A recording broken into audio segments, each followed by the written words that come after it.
Okay, in a lot of ways, Chapter 2, Section 4 should almost be called Welcome to Calculus.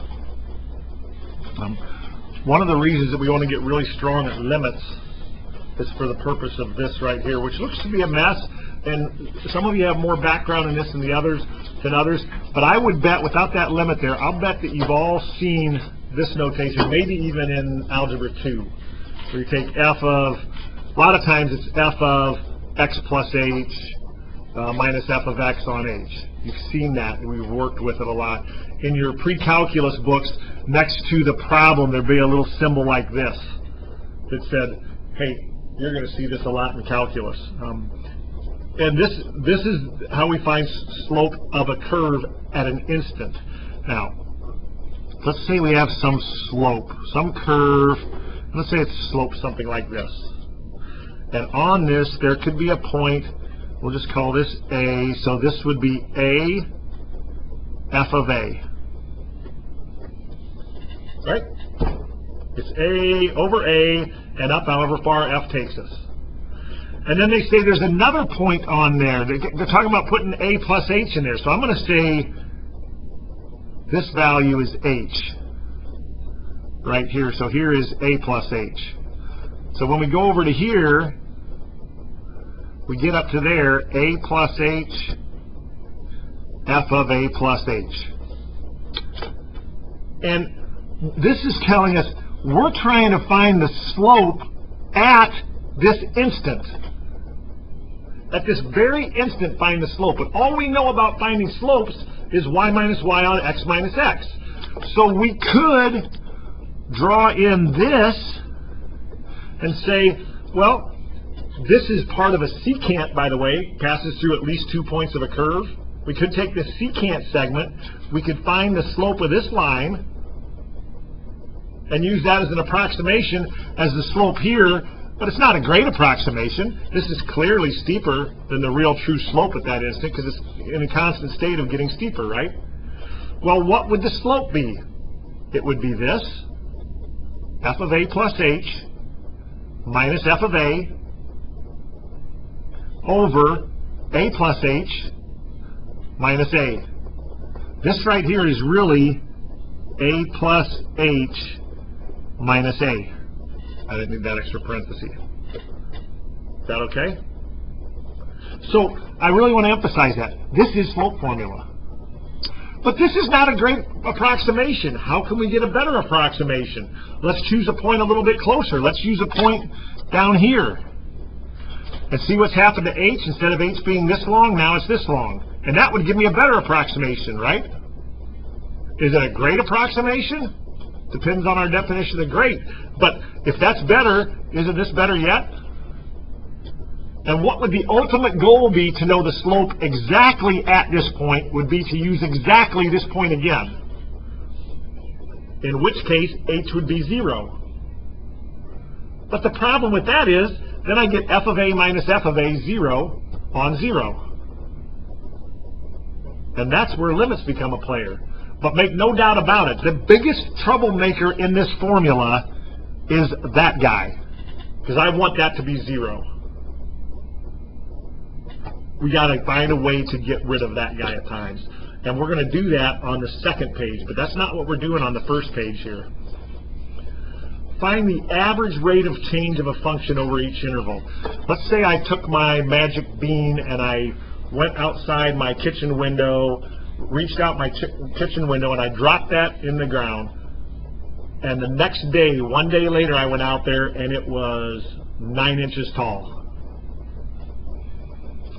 I would say, what is this magic bean's growth rate? We would say it is 9 inches per day. Right? Now, does that mean it grew at a steady rate from 0? No, it might have waited for the sun to come out. So it could have been growing on a curve. But its average rate from a point to a point is just the slope. It changed from 0 to 9, 9 minus 0, from day 0 to day 1, 1 minus 0, 9 minus 0, and 1 minus 0. So that's dealing with secants. So we want the average rate of change. Yes, I know the graph of this thing looks like this, but I don't even really need that. I don't really need that to find the average growth. They're saying from day 2 to day 3. So on day 2, how tall was my corn? 2 cubed plus 1, or 9 inches tall. I went back on day 3 and I measured my corn, and it was 3 cubed plus 1, or 28 inches tall. What was its average rate of growth? You understand that average rate of change is just the slope. Y became 28 when it was 9. It grew 17 inches. Day 2 became day 3. It was day 2. So that is 17 on 1, or in the instance of the terminology I'm using, 17 inches per day. But at no time during that is it. I shouldn't say that. Only at one instant during that is it actually growing at 17 inches per day, because it's constantly getting steeper. Simple? All right. Same thing. F of -1, 1 day ago. My corn was -1 to the 3rd plus 1, or -1 plus 1. It was 0 inches tall. Tomorrow, it will be 1 to the 3rd plus 1, 2 inches tall. What's its average growth rate? Well, it became 2 inches tall. It was 0 inches tall. We got to day 1, but we started at day -1. 2 on 2, or 1. Is that okay? Pretty simple. They can try to muddy up the water, but it's not too bad. F is a factor that takes things and raises them as an exponent on E. So I want F of -2, which is just E to the -2nd. You could make that 1 on E to the 2nd. I'm not going to. We'll come back and talk about that in a minute. The height at day 0 is E to the 0th, or 1. Therefore, our rate of change is, we became 1, we started E to the -2nd, and it took 0 minus -2 days to happen, so we end up with 1 minus E to the -2nd on 2. That's our slope along that secant segment. If you don't like the negative exponent, and that's something I've got to look into, you could multiply this by E to the 2nd on E to the 2nd and get E to the 2nd minus 1 on 2E to the 2nd. Sometimes simplified in the eye of the beholder. How easy is that? It's just slope. So F of 1 is E to the 1st. F of 3 is E to the 3rd. We grew to E to the 3rd. We started at E1. We stopped measuring on day 3. We started on day 1. And I get E to the 3rd minus E to the 1st, which don't you dare say is E to the 2nd, all on 2. Okay. Simple. Okay, now we're actually going to go through the process. So, the process is, I'm going to start at f of x, but then I'm going to go over h units. So I'm going to arrive at f of x plus h. I'm going to arrive at that height. I started at plain old f of x. How far over did I go? H.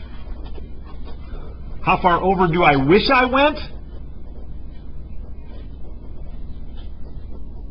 Wish I went over 0. I want to just be at that point instantaneously.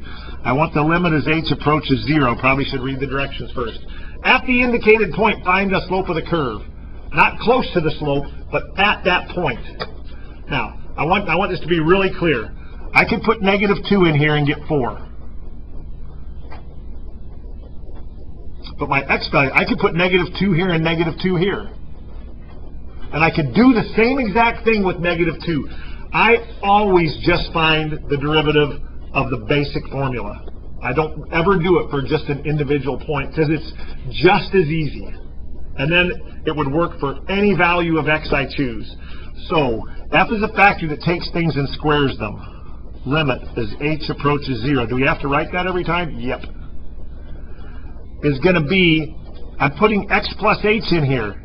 Y is a factor, or f of x as I'm calling it, but I'll probably notate that. F of x equals y equals x squared. F is a factor that takes things and squares them. So that is x plus h squared.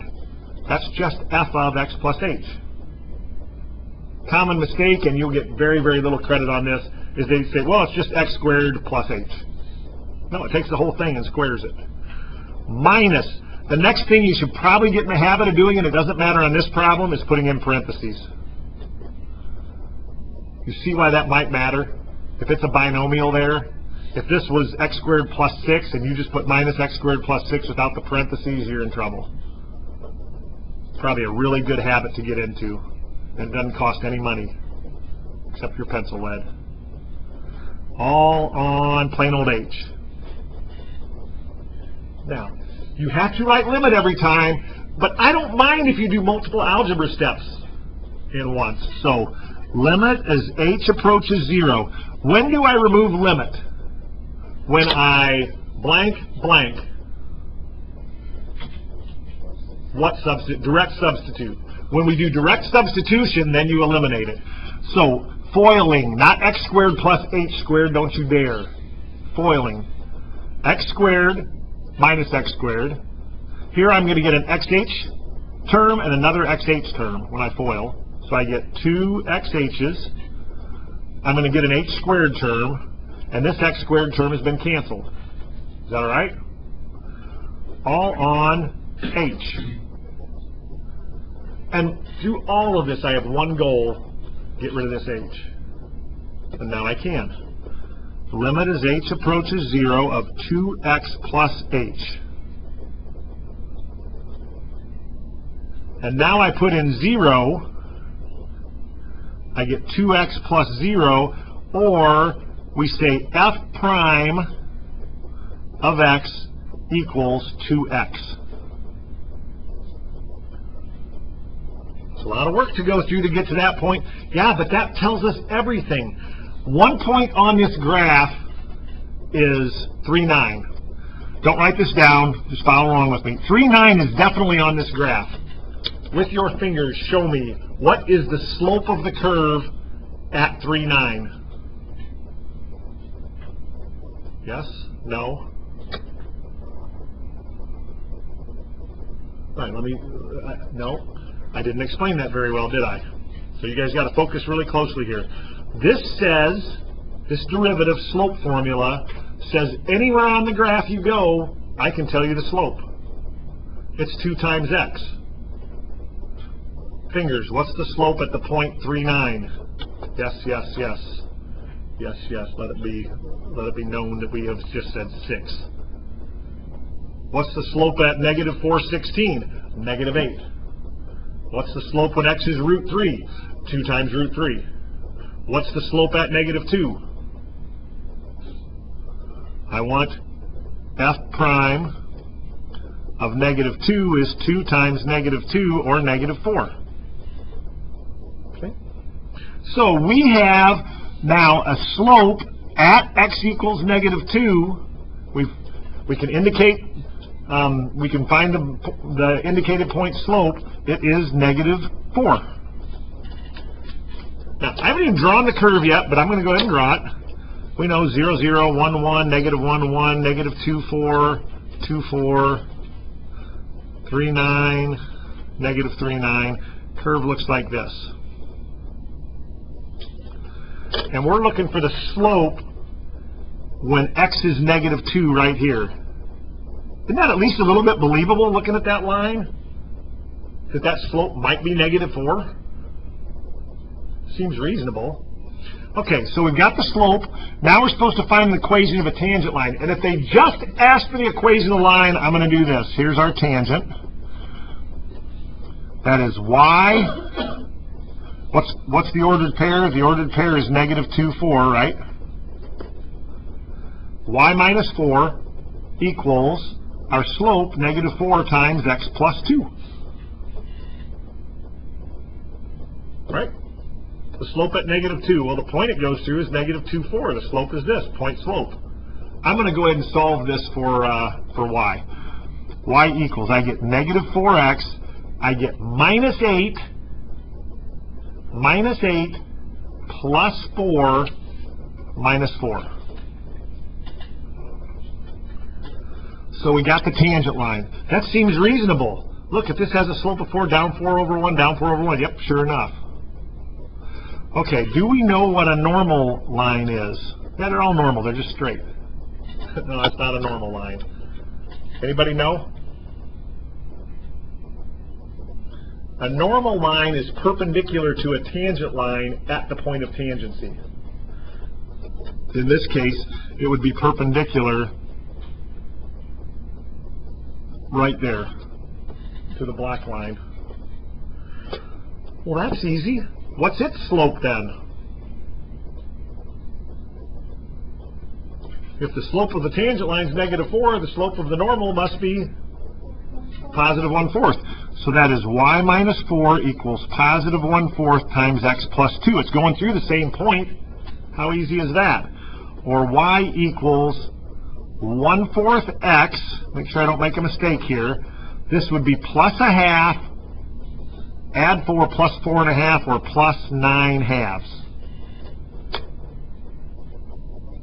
Okay, here's what I would like you to do. y1. I'm going to write it right here.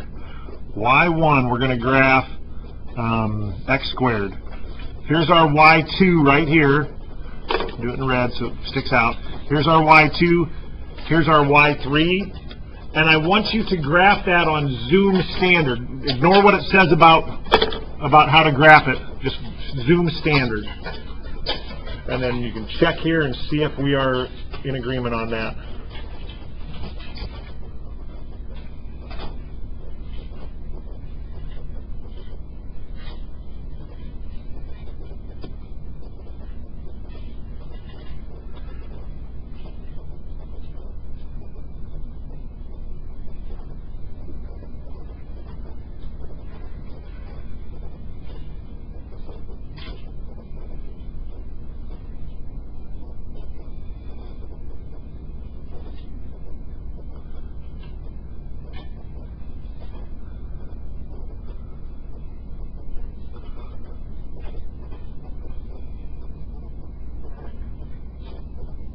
Does that look okay? All right. Now, as I look at that, I'm like, well, that's pretty cool. They all do look like they intersect right at that tangent point. But what is a little bit disconcerting about this?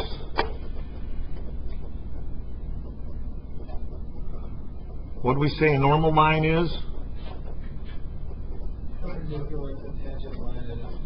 Perpendicular. Does it look perpendicular? It doesn't look perpendicular. I think it is. Here's the reason.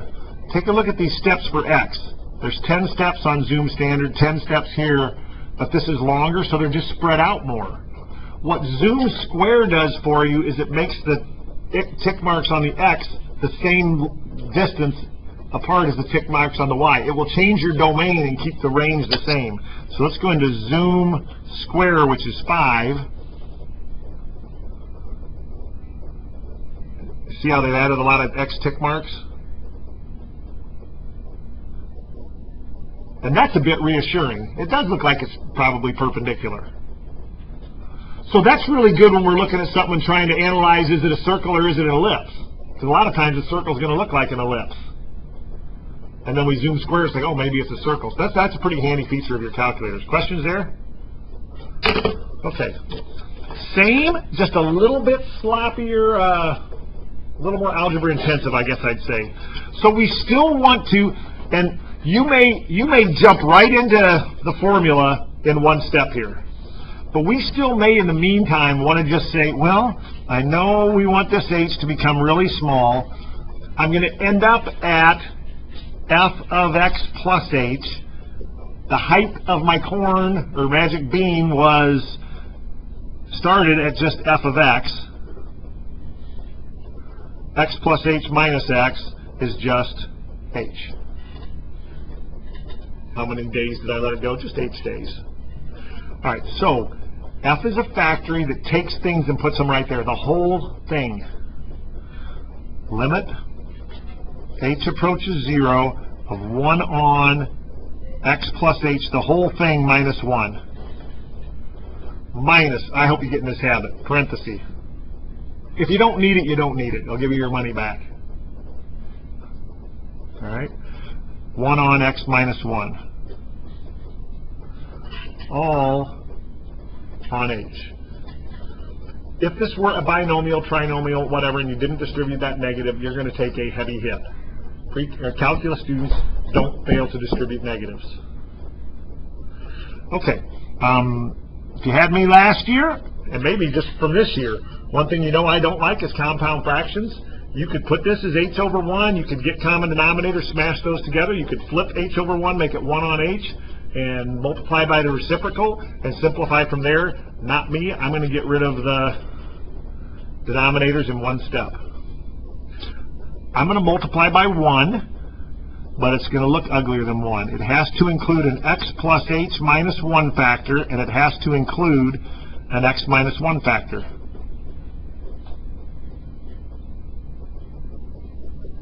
I'm multiplying by 1.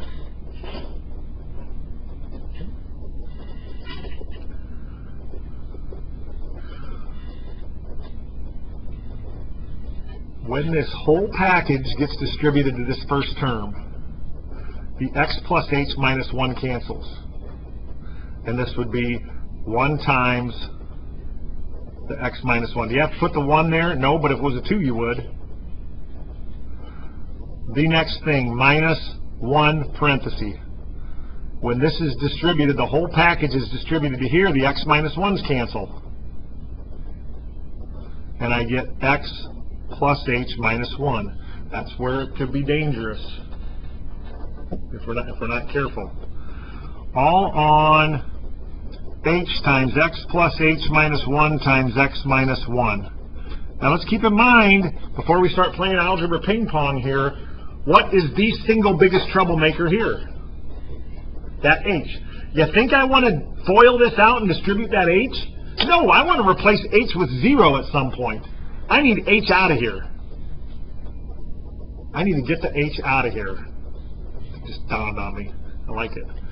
Okay, now I don't mind you doing some algebra steps. I get an x.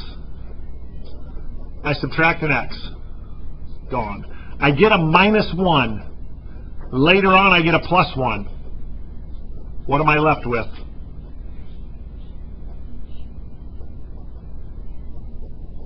H? Just h?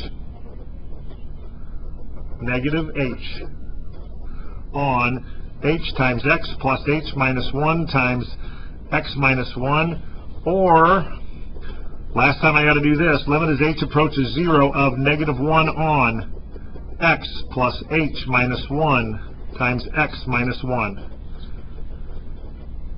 Now can I direct substitute? Yeah, I put 0 in.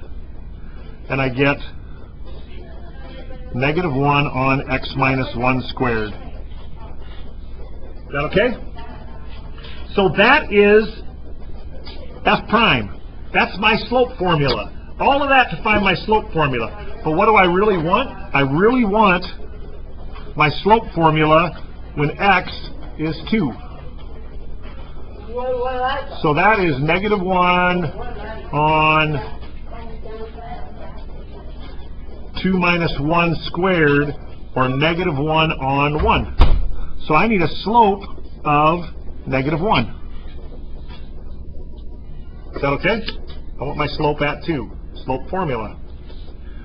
Well, 2. Where's 2 on the graph? I've got a point of, when I put in 2, I get 1 on 2 minus 1, 1 on 1. So I have a point of 2, 1.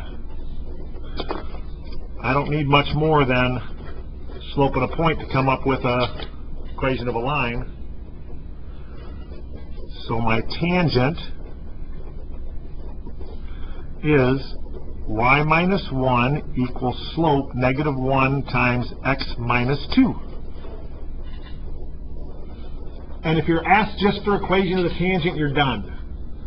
If you need to graph y equals, I'd have negative x, I'd have plus 2 plus another 1.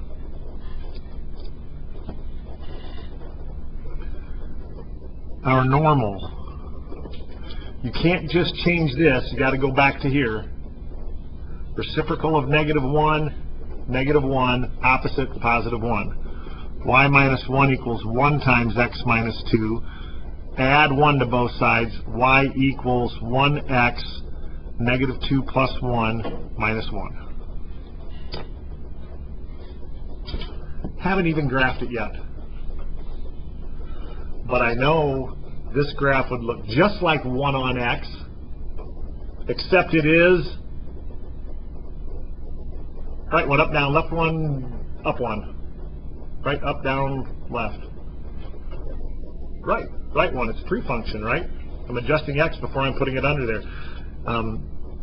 We have an asymptote here. As x gets really, really, really huge, I get 1 over a huge number, wants to be 0. If I put 0 into this function, I get negative 1. If I put 2 into this function, I get 1 on 1. I think this graph looks like this. Now, take a look at the point in question. We're interested in this point right here. This is what we've been talking about. What happens at 2? Isn't it totally believable that the tangent line at that point would have a slope of negative 1? I mean, we got this whole symmetry thing going on. It sure seems like it. And wouldn't it look like it passes through 3? And if it is, wouldn't the normal line have a slope of positive 1 and pass through negative 1? Yep. Okay. I am going to continue with this part on a short little segment tomorrow, and we're going to respect our 50 minutes. You got some time left. I think you're going to be using it tomorrow. We're going to quiz either 2-2 or 2-3, almost for certain. If we quiz 2-3, I might give 5 minutes for questions. But if you got many questions, better come on in the morning. Okay, let me know what I can help with.